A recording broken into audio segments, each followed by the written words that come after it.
The building stood empty, hollow. Once a symbol of democracy and governance, it now lay in ruins, a stark reminder of what was lost. A monument to a forgotten ideal. The American flag, tattered and faded, fluttered weakly in the wind, as if mourning the demise of the principles it once represented. Dust caked the once bustling halls of government. These corridors, which once echoed with the footsteps of leaders and citizens alike, now stood silent, a testament to neglect and decay. The only sound was the wind whistling through broken windows. It was a haunting melody, a dirge for a nation that had lost its way. This wasn't some dystopian movie set. This was real life, a grim reality that had crept up on us while we were distracted by the noise of everyday life. This was America in 2025, a land once filled with promise and hope, now reduced to scenes of urban decay and despair. Project 2025 had won, and we all lost. This wasn't hyperbole. It was a stark, undeniable truth that we had to face. This was the terrifying reality we were hurtling towards. The sky, dark and stormy, mirrored the uncertainty and fear that gripped the hearts of the people. This was the culmination of years of insidious erosion of our democratic values. The landmarks that once stood as beacons of freedom and justice now lay neglected and forgotten. Project 2025, a blueprint for authoritarian rule, was no longer a fringe conspiracy theory. It was our present. The streets were lined with propaganda posters, and the presence of militarized police was a constant reminder of the new order. It was our very bleak future. A future where the shadows of authoritarianism loomed large and the light of democracy seemed all but extinguished. The silhouette of a lone figure stood against the decayed cityscape, a poignant symbol of resistance and hope in the face of overwhelming darkness. The soul of government, the very idea of public service, had been gutted.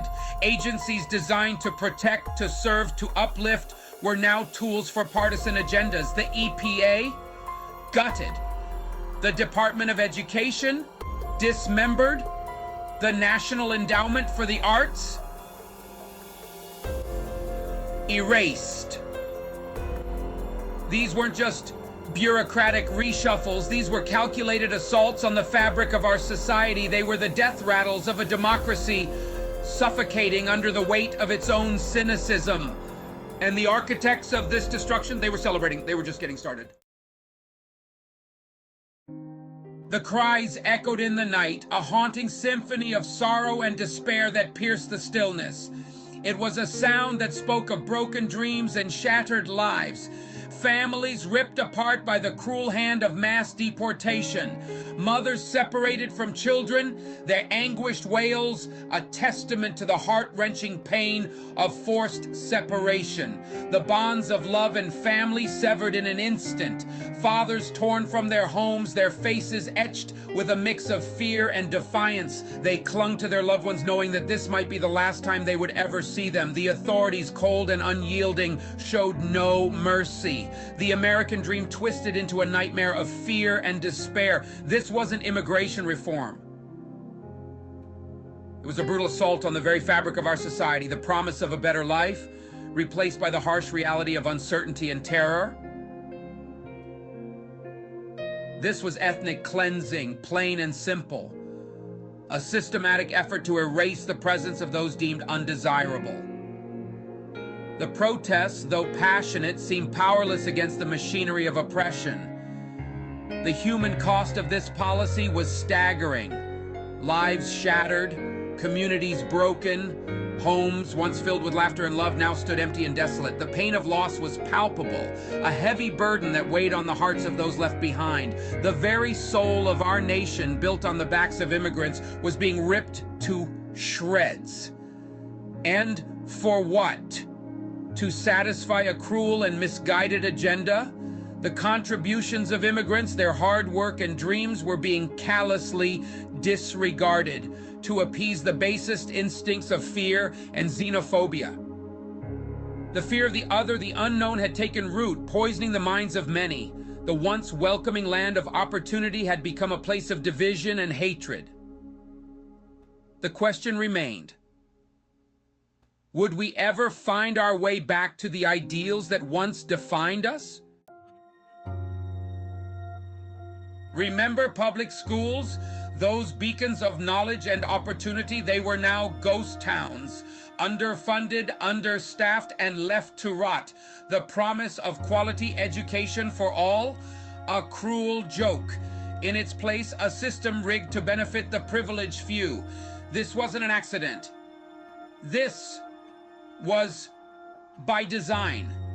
A generation robbed of its future, a nation robbed of its potential. The consequences would be felt for decades to come. This wasn't just about education. This was about dismantling the very foundation of a just and equitable society. Bus Section 5, poison and peril. The air hung heavy, thick with the stench of pollution. Factories spewed toxins into the atmosphere with impunity. Rivers ran black with industrial waste. The environment, a resource to be plundered, not protected. The consequences were all around us. Rising sea levels, extreme weather events, mass extinctions. But the people in power, they were too busy cashing their checks from big oil and big coal to notice or care. Section 6, the walls close in. The right to vote, the cornerstone of democracy. Now a distant memory, voter suppression tactics, once subtle, were now blatant and widespread. Gerrymandering, voter ID laws, polling place closures. The message was clear. Your voice didn't matter. Freedom of speech, freedom of the press, freedom of assembly, all under attack. Dissent was silenced. Protests were met with brute force. The very foundations of our democracy were crumbling before our eyes. Section 7, a flicker in the darkness. It felt hopeless, like the darkness was all-encompassing. But even in the darkest of times, there was always hope, a flicker of defiance, a spark of resistance. It started small. Whispers of dissent, acts of courage in the face of overwhelming odds. People were starting to wake up, to realize what was at stake, to understand that the future of our nation, of our very way of life, hung in the balance. The will of the people is a powerful force. It's what toppled dictators and brought down empires. It's what fueled every social justice movement in history. And it's what would save us now. The fight wouldn't be easy. It would be long and arduous, but it was a fight we couldn't afford to lose. The stakes were simply too high.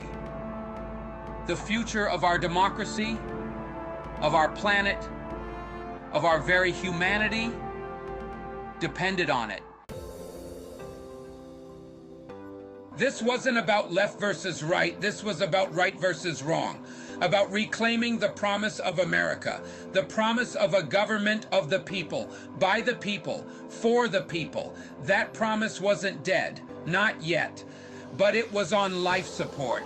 We, the people, had to be the ones to revive it, to breathe life back into our democracy, to reclaim our future from the brink of authoritarianism. We had done it before, and we could do it again. Our strength lay in our unity, in our diversity, in our shared humanity. We had to come together to bridge the divides that had been exploited for far too long, to recognize that we were all in this together.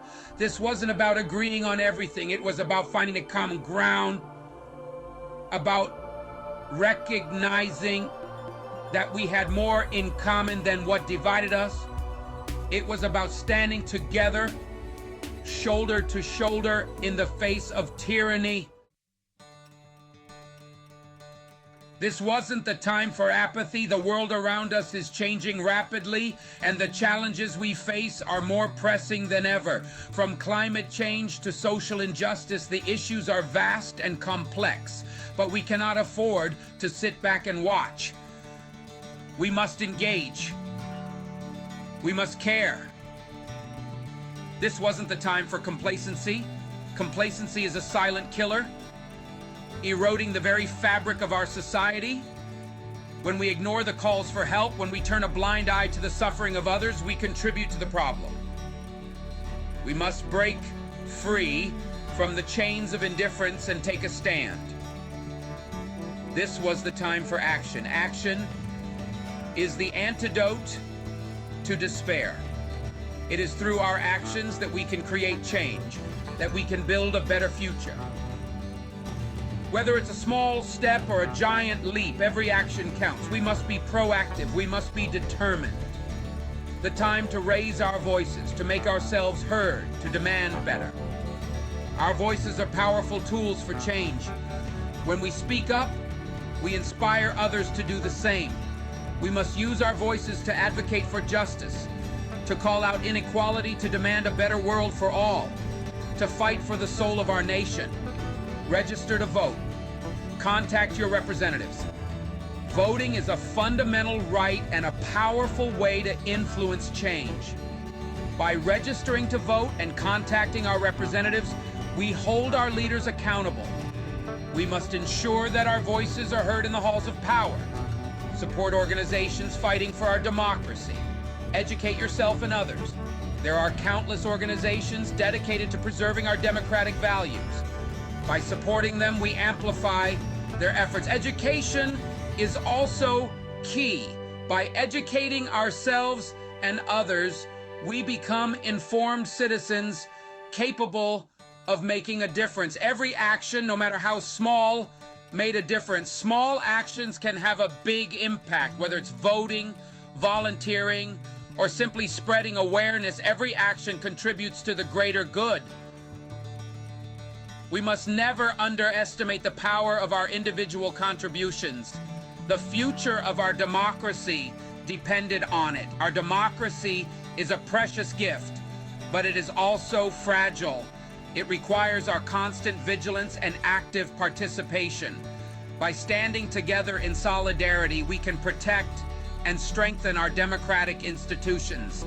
The future of our planet depended on it. Our planet is facing unprecedented environmental challenges. From pollution to climate change, the stakes are high, but we have the power to make a difference. By taking action to protect our environment, we can ensure a sustainable future for generations to come. The future of our children depended on it. Our children are the future, and they deserve a world where they can thrive.